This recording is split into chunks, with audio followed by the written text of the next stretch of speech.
తెల్లవారుజామున 4 గంటలకు లేస్తే రాత్రి 10 వరకు తాగేవాడిని.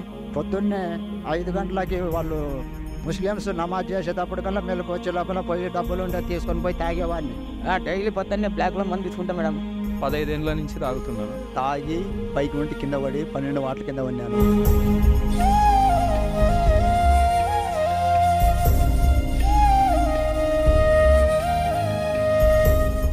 ఎంతకాలం అలవాటు ఉంది? 15-16 సంవత్సరాల నుండి అలవాటు. నిన్న వచ్చావా? నిన్న వచ్చి ప్రేయర్ చేయించుకున్నా. ఏం జరిగింది? తాగున్నట్టు స్వస్థత పొందాను నేను. విడుదల పొందావు. విడుదల. స్వస్థత అంటే శరీర స్వస్థత. విడుదల పొంది మనసు మారింది. మనసు మారింది. అంటే నీకు రోజు తాగేవాడు పొద్దున 10 గంటలకు తెల్లవారుజామున 10 గంటలకు లేస్తే ఇంకా 10 గంటలకు తెల్లవారుజామున లేస్తే తెల్లవారుజామున 4 గంటలకు లేస్తే రాత్రి 10 వరకు తాగేవాడిని. రాత్రి 10 గంటల దాకా తాగేవాడిని. 4 గంటల నుంచి నైట్ 10 గంటల దాకా తాగేవాడిని. పెళ్ళయిందా? వెళ్ళింది. మరి మీ భార్య సంగతి ఎట్లా తాగితే? మా భార్యనే తీసుకొచ్చింది నిన్న ఇక్కడికే. ఎందుకంటే ఆమె జీవితం పాడైపోతుంది కదా. మరి అందుకనే వెళ్ళేటప్పుడు మీరు కేక్ తీసుకొని వెళ్ళమన్నారు. క్రిస్మస్. మరి ఎలా మారిపోయింది మనసు? 4 గంటలు తాగేవాడివి. ఓయిన్స్కి వెళ్ళి ఓసారి చెక్ చేసుకోండి అని డాడీ చెప్పంగా ఓయిన్స్కి వెళ్ళి చెక్ చేసుకున్నా. షాప్కి వెళ్ళావు? షాప్కి వెళ్ళి చెక్ చేసుకుంటే వాంతింగ్ వచ్చింది. అక్కడ నుండి నిలబడకుండా ఇంటికి వచ్చేసిన. తాగబుద్ధి కాలేదు. షాప్కి వెళ్ళావు, వెళ్ళాను, చెక్ చేసుకున్నావు, తాగాలనిపించలే. నీ జీవితంలో ఎప్పుడు అట్లాంటి మార్పు రాలేదు. ఇది మొదటిసారి. పచ్చి త్రాగుడికి బానిసైన వ్యక్తిని చూడండి మీ పట్టణంలో ప్రభు రక్షించుకున్నాడు. ఆయన చెప్తున్నాడు కదా, వైన్ షాప్కి వెళ్ళి చెక్ చేసుకున్నా, నా మనస్సు దేవుడు మార్చాడు. గట్టిగా చప్పట్లు కొట్టి ప్రభుని మహింపరచుదాం. నేను తంబాకు తినేవాడిని మేడం. ఎంతకాలం నుంచి? నాకు 12 ఏళ్ళ వయసు నుంచి తంబాకు తినేవాడిని. ఇప్పుడు ఎన్ని సంవత్సరాలు? ఇప్పుడు 40 మేడం. 40. అన్ని సంవత్సరాలు అలవాటు. ఎప్పుడు వచ్చావు ఇక్కడికి? మ్యారేజ్ కూడా అయింది మేడం. ఎప్పుడు వచ్చావు ఇక్కడికి? ఇక్కడికి నేను 3 రోజుల నుంచి వస్తున్నాను. ఏం జరిగింది? ఫస్ట్ రోజు రాలేదు, రెండో. ఏం జరిగింది? అయ్యగారు మామూలుగా తంబాకు పాన్ పరాకులు తినేవాళ్ళు ఉంటే ఎవరైనా నిలబడి అని చెప్పి, అందులో నేను కూడా ఒక భాగమే మేడం. నిలబట్టావు. అది 1 నిమిషం లేకపోతే ఉండలేను. జేబులో ప్యాకెట్. ఎన్ని ప్యాకెట్స్ తింటావు రోజుకి? రోజుకి 1 మేడం. ఒక ప్యాకెట్ తింటావు. ఓకే. నిన్న ప్రేయర్ చేశాక అయ్యగారు ప్రార్థన చేస్తున్నప్పుడు ఉన్నటువంటి పడిపోయాను మేడం. నీకే తెలియదు? నాకే తెలియదు. పడి లేచినట్టు కూడా తెలియదు మేడం. కానీ ఏం జరిగింది నీ మనసులో? నా మనసులో ఏదో అయిపోయినట్లా కింద పడిపోయినాను. స్పృహ లేదు మేడం. స్పృహ లేదు. ఇద్దరు నా పక్కన ఉన్నారు, బ్రదర్స్ తీసుకొచ్చి ఇక్కడ పడేశారు. ఓకే. అయ్యగారు ప్రార్థన చేస్తుండగా నాకు కొంచెం స్పృహ వచ్చింది, విడుదల వచ్చింది. రోజు డ్యూటీలో కూడా టీ తాగితే తంబాకు లేనిది ఉండలేను మేడం. ఉండలేవు. దాన్ని ఎలా అయినా వేసుకోవాలని కొనుక్కొచ్చుకొని కూడా వేరే వాళ్ళతో అడిగైనా పెట్టించుకుంటాను మేడం. అలాంటి మెంటాలిటీ మేడం. మారిపోయింది. ఈ రోజు అసలు వేసుకోవాలనిపించలేదు. దాని మీద ఉద్దేశమే లేదు మేడం. లేదు. ఈ రోజు డ్యూటీలో టీ తాగినా కూడా దాని మీద ఇంట్రెస్ట్ రాలేదు. మనస్సు లేదట. గట్టిగా చెప్ప. ఎవరండి పాపం మీద నుంచి మనసు తిప్పేది? మీరు చెయ్యెత్తి చెప్పండి. ఎవరు? గట్టిగా చెప్పాలా? అది అది ఉండు. నువ్వు చెప్పు నాన్న. డాడీకి మమ్మీకి ఎంత ఏం అలవాటు? తాగుడు. ఎంతకాలం నుంచి? 12 సంవత్సరాలు మేడం. 12 సంవత్సరాలు. ఎప్పుడు వచ్చావు ఇక్కడికి? సోమవారం వస్తున్నాను మేడం. కింద పడ్డావా? అక్కడే ఉన్నావా? కింద పడ్డాను. ముందుకు తీసుకొచ్చాను. ఏం జరిగింది నీలో మార్పు? నేను ఆటో డ్రైవర్ మేడం. 12 సంవత్సరాలు తాగుతున్నాను. మా భార్య 2019లో బాప్తిజం తీసుకుంది. నేను ఓటు తీసుకుంటే కరోనా వస్తాను మొదట 3 తూర్లు రాపించింది. తాగుడు అలవాటు అయింది. ఇప్పుడు ఏం మార్పు నీలో? తాగుడు నిన్నటి నుంచి లేదు. ఇక లేదు. ట్రై చేసావా తాగడానికి? నేను ఎలా మేడం బాప్తిజం తీసుకున్నాను మా ఊర్లోనే. మంద తీసుకున్నా కానీ వారం బాగున్నాను. మళ్ళీ వారం నుండి తాగాము. ఒక రోజు తాగాను. లోపల ఇప్పుడు కడుపులో మంటలు వేసినది. ఆ రోజు మళ్ళీ అనుకున్నాను తప్పైందని అనుకున్నాను. అయినా మళ్ళీ అలవాటు అయింది. నిన్నేం జరిగింది? నేను అనుకున్నాను మేడం. ఏ తాగుడు అనుకున్నాను. మనసు లేదా? ఏం లేదు మేడం. 30 సంవత్సరాల నుండి నాకు అలవాటు ఉన్నాయి. ఎప్పుడు వచ్చావు ఇక్కడికి? నేను 3 రోజుల నుండి వస్తున్నాను. ఏం జరిగింది? కింద పడ్డావు ఇక్కడ? మొదట నాన్నగారికి వందనాలు, అమ్మగారికి వందనాలు. చెప్పు ఏం జరిగింది? గత 30 సంవత్సరాల నుండి నేను తాగుడుకు అలవాటు పడినాను. పొద్దున్నే 5 గంటలకి వాళ్ళు ముస్లిమ్స్ నమాజ్ చేసేటప్పటికల్లా మెలకు వచ్చే లోపల పోయి డబ్బులు ఉంటే తీసుకొని పోయి తాగేవాడిని. తాగి వచ్చేసి ఇంట్లో ఎట్టంటే అట్లా తిట్టేవాడిని. అది కూడా మీటింగ్స్ ఇట్లా జరుగుతున్నాయి, పోదామని నా భార్య చెప్పింది. నా భార్య చెప్తే నేను ఏమనుకున్నానంటే మామూలుగా ఎంతమంది వస్తుంటారు, మీటింగ్ చేస్తుంటారో చూద్దాంలే అనుకుని నేను ఎంఈ ఆఫీస్లో పనిచేస్తాను.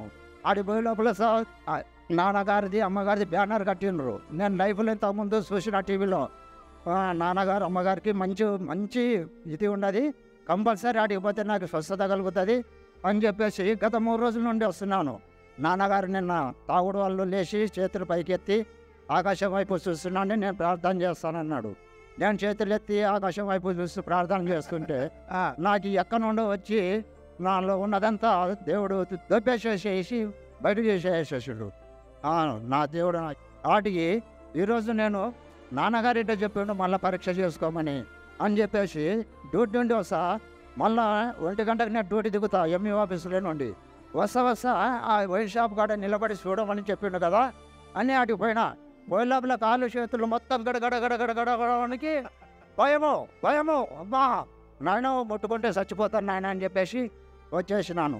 నన్ను స్వస్థపరిచిన యేసయ్యకి అద్భుతకరుడు, ఆశ్చర్యకరుడు, ఆలోచనకర్త, నిత్యుడగు తండ్రి, సమాధానకర్తవు నా దేవుడైన యెహోవా దేవునికి, యేసుక్రీస్తు ప్రభువుకి జయము విజయము.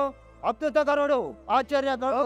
Okay God bless. నెక్స్ట్ చెప్పు నాన్న. తాగుడు మేడం ఎంతకాలం అలవాటు? 10 ఉంటాయి, 10 సంవత్సరాలు ఉంటాయి మేడం. ఎప్పుడు వచ్చావు ఇక్కడికి?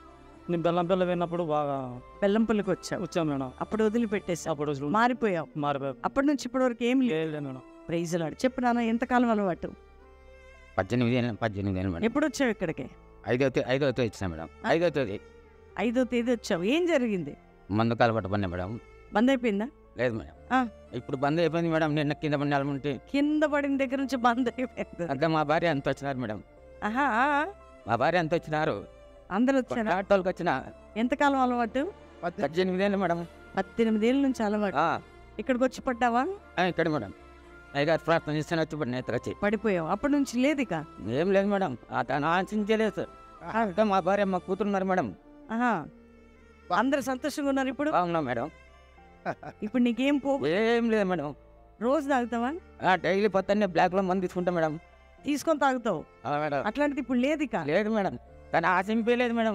ఆశ లేదు, లేదు మేడం, ఆ తలంపే లేదు. ఏం లేదు మేడం. ఎవరు నిన్ను మార్చింది? ఏసయ్యా. గట్టిగా చెప్ప కొట్టాలా? చెప్పు నాన్న. గారు చెప్పు. నిజలోడ గారు, నేను పుట్టి పెరిగిందంతా కర్ణాటక హుబ్లీ నుంచి మీ సభలను నేను తాగుతున్నా 15 ఏళ్ళ నుంచి తాగుతున్నాను. మా నాన్నగారు నన్ను నిన్న తోలుకొని వచ్చారు. నా తాగుడు అనేది ఇన్నాళ్ళగా కళ మా కుటుంబంలో, ఆ కళ నిజమైంది. అది అయ్యగారు నాకు ఏంటంటే కళగా వస్తుంది, మళ్ళీ నీ కంటి చూపుతో కానీ నువ్వు చూస్తావు నీ శత్రువుల గురించి. ఆ శత్రువుల కొండలలో కానీ నేను అవన్నీ జయించుకొని ఈ సాక్ష్యం నేను ఇవ్వాలనుకున్నాను. ఎవరు వచ్చారు మీతో? నాతోటి మా నాన్నగారు రైల్వే రిటైర్డ్ గార్డ్, మా మిస్సెస్ ఇక్కడనే ఉందమ్మా. నీ భార్య ఇక్కడ? మా మిస్సెస్ అక్కడ ఉన్నారు. మా డాడీ గాని వచ్చారు హుబ్లీలో. చెప్పు. హుబ్లీలో నుంచి మేము మీ సభలు స్టార్టింగ్ నుంచి, నేను 2019లో మా మిస్సెస్, నాకు 17లో మ్యారేజ్ అయింది. మా మిస్సెస్ ముంగలు కూర్చున్నది, నేను తాగొచ్చాను, బార్కి వెళ్ళి తాగొచ్చాను. మా మిస్సెస్ని కొట్లాడి నేను లాక్కొని వెళ్ళాను. ఎందుకంటే కుటుంబ సమస్యలు ఉన్నాయి ఊరి దగ్గర. హుబ్లీ నుంచి వచ్చాను, కుటుంబ సమస్య ఉన్నది, కుటుంబం కోసం నేను పోరాడాను. ఈ పొద్దు నేను అన్ని సమస్యలన్నీ తీరిపోయాయి. నాకు చూపించాడు దేవుడు. ఎస్టర్డే వచ్చాము అమ్మగారు హుబ్లీ నుంచి కాదు మేము, ఇక్కడ నంద్యాలలో రాజారావు సుహాసిని. నేను కల్వరి మినిస్ట్రీకి ప్రేయర్ టవర్ కూడా కాల్ చేసి ప్రేయర్ చేసుకుంటాం. నిన్నటి నుంచి ఆయన విడుదల పొందాడా? అవును మ్యామ్. అసలు ఆ మనసు లేదు? లేదు. ప్రతి సంవత్సరం అలవాటు కదా? అవును. అసలు లేదు ఇక? లేదు. రోజు తాగేవాడా? వే ఆఫ్ టాకింగ్ కూడా చేంజ్ అయిపోయింది. ఇంతకుముందు ఎలా మాట్లాడేవాడు? అంటే తాగకముందు చాలా బాగుండేవాడు, తాగకపోతే మంచిలే.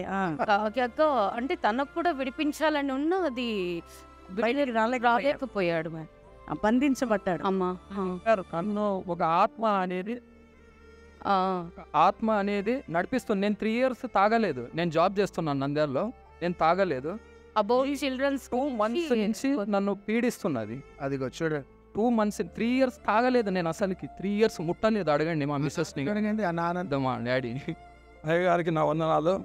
వీళ్ళ సంగతి ఏమంటే మా అబ్బాయి అదే తాగేది ఫ్రెండ్స్ అలవాటు, తాగేది.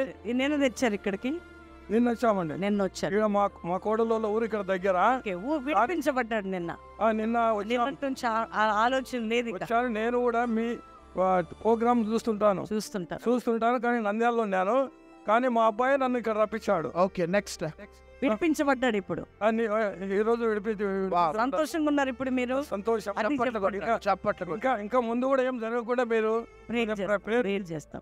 ఏం అలవాటు నుంచి విడుదల పొంది? తాగి బైక్ నుండి కింద పడి 12 వాట్ల కింద పడినాను.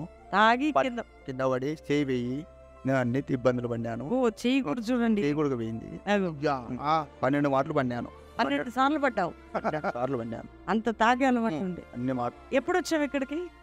4 రోజులు అవుతుంది. కింద పడ్డావు ఇక్కడ పోయి పడలేను. ఇంత 5,000 కింద పడినాను.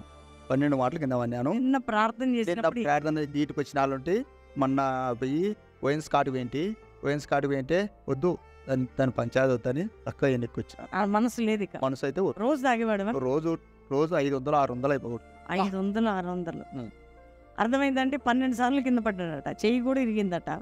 ఇక్కడికి వచ్చాడు, పోయి వైన్ షాప్కి వెళ్ళి కూడా చెక్ చేసుకున్నాడు. మనసు మారిపోయింది. వీళ్ళందరికీ విడుదల ఇచ్చింది ఎవరు? అందుకనే ఎక్కడ సభలు పెట్టినా కల్వరి ప్రత్యక్షత సభలు, పాపులు మారు మనసు పొందుతున్నారు, త్రాగుబోతులు విడుదల పొందుతున్నారు, రోగులు స్వస్థత పొందుతున్నారు, కుంటివారు నడుస్తున్నారు, గుడ్డివారు చూస్తున్నారు, అనేక మంది చెవిటివారు వింటున్నారు. ఈ కార్యాలన్నీ ఎవరు జరిగిస్తున్నారు? మేం చేస్తున్నామా, ఏసై చేస్తున్నాడా? పాస్టర్ ప్రవీణ్ చేస్తున్నాడా, ఏసై చేస్తున్నాడా? ఎంతమంది త్రాగుడికి అడిక్ట్ అయిన వారు మారారు, ఎందరో వారి జీవితాలు మార్చబడుతున్నాయి. చెప్పండి, గట్టిగా చెప్పాలి. ఎందరో వారి జీవితాలు కల్వరి ప్రత్యక్ష ద్వారా ఏం జరుగుతుందో మీరే ప్రత్యేక సాక్షులు. చెప్పండి, మేమే సాక్షులు అని ఊపండి ఒకసారి. మీరేనా సాక్షులు? మీరేనా? త్రాగుడు పోతులు మారుతున్నారా? పాపులు మారుతున్నారా? అనేక మంది ఏసై కావాలని ఏడుస్తున్నారా? రోగులు స్వస్థత పొందుతున్నారా? ఇది జరుగుతుంది ఏసై ద్వారా. దానికి మీరే సాక్షి. ఆమేన్. దేవునికి మహిమ. గట్టిగా చప్పట్లు కొడుతూ ప్రభుని స్తుతిద్దాం.